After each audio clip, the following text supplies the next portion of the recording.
Hey everybody, just doing a little bit of a hobby table update. I'm going to do two updates in two separate videos.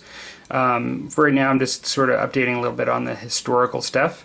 I'm pretty close in finishing my Deuce and my Sherman tank.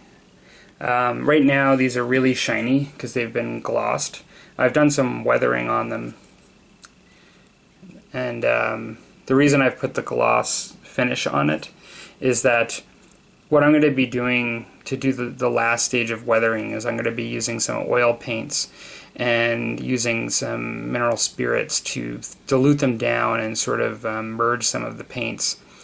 What I use these are just oil paints that I just got at a just a art store locally, but I use like a yellow. In this case it's it says Naples yellow hue, and I use a titanium white and then a raw sienna, and I'll put these in just specks, like right directly the oil, almost like polka dots, like on the tank.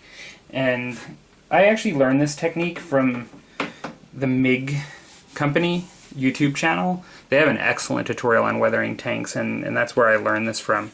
I'll use that once I've dabbed a small amount of it all over. I'll then use mineral spirits and I'll go over it and dilute it down and sort of into sort of a bit of a wash, and I'll streak them down to cause sort of dust and rain streaks and grime. And it looks pretty striking when you first put the oil on, but this is the effect of what I did last time.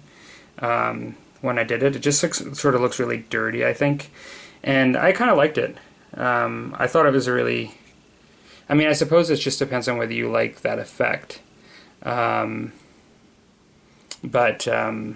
yeah, like, I found it created some nice sort of dust weathering look. And so I'll be doing that on the tank as well. I'll be doing it on the Deuce truck too. So happy with the way these guys are coming out. I definitely put some mud like on the tires and stuff. I just used Typhus Corrosion from DW, the technical sort of gritty technical application that they have. Right now, of course, is just way too shiny. But I have let's see, this one the least of the stars, but I have actually, let's see if I can get this to focus. There we go. I have weathered the stars up too, and so you can see that. Get this to focus here as well, just to sort of get them to weather that weathered look. Now, one thing I am going to try, and I just kind of got reminded of this, is Mr. BM Builder. He had commented on the last video of using some lead pencil just on your metallics, just to create a little bit of a shine that they provide. So I've not done it with this yet, or the coaxial guns, but I am going to do that too as part of my finishing touches. So I appreciate those comments. That's something he had mentioned that in his own videos that I've watched at one point. I've just never tried it yet, so the fact that he kind of mentioned it in my video kind of reminded me, so I'm going to be definitely doing that. So the only other thing is, you may have remembered around Christmas time I built this, just when my in-laws were at the house. I just sort of, after spending some time with them, I just remember I kind of ran into the basement to get some hobby time, and I just built this just because I didn't have a lot of time to paint. And so this is the Thunderbolt. It's the P47D Thunderbolt Razorback.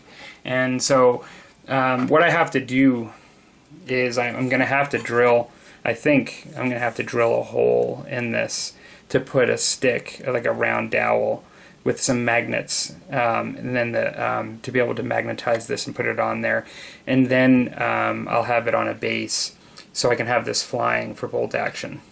So I don't know that I don't know when I've actually painted a plane like this, like just a typical plane. It seems like it might have been forever. Like I don't really, like maybe even never. I don't remember the last time I've put a model kit together like this before. And so looking forward to that. And besides that, let's see here. You know what I just noticed? For those of you that are planes enthusiasts, you might know what this is, but I noticed doesn't have a matching component on the other side here, and I thought it might have been broken, but is it like a radio or something? I'm not sure. I know these are all weapons and guns. Some of these I've applied on. I put, for those of you that are interested, I've put a bomb. These rockets, these are, I believe, more bombs. So this thing's loaded with bombs. And then I've also got rockets, you know, just to be like a ground attack fighter, and then it's got the machine guns. But I don't know what that thing is there. I should know, but I just don't. And so, yeah, like I don't know the last time I've ever painted a plane. So this is going to be fun. I'm going to be doing this one two-tone, so it's going to be green on the top and sort of like a grayish on the bottom. So that'll be neat to do.